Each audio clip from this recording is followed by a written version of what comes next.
अस्सलामुअलैकुम दोस्तों, सवालो जवाब टीवी में खुशामदीद। सवाल नंबर 1, ज्यादा नींद इंसान को किस जगह फकीर बना देगी?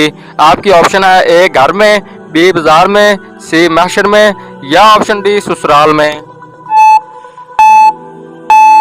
दोस्तों इस सवाल का दुरुस्त जवाब है ऑप्शन सी महशर में। सवाल नंबर 2, ख्वाब में किस जानवर को देखना दुश्मन होने की अलामत है? आपकी ऑप्शन है ए सांप, बी बिच्छू, सी चूहा या ऑप्शन डी लोमड़ी।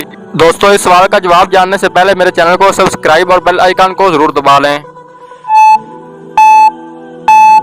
दोस्तों इस सवाल का दुरुस्त जवाब है ऑप्शन ए, ख्वाब में सांप को देखना दुश्मन होने की अलामत है। सवाल नंबर 3, कौन सी सब्जी खाने से आंखें तेज होती हैं?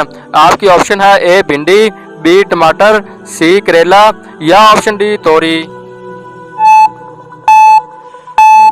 इस सवाल का दुरुस्त जवाब है ऑप्शन बी, टमाटर खाने से आंखें तेज होती हैं। दोस्तों इन तमाम सवालों में से आपको कौन सा सवाल सबसे ज्यादा पसंद आया है कमेंट सेक्शन में जरूर बताएं। अगर आपने मेरा यूट्यूब चैनल सब्सक्राइब किया हुआ है तो वेल एंड गुड, अगर नहीं किया तो जल्दी से सब्सक्राइब और बेल आइकन को दबा लें। शुक्रिया।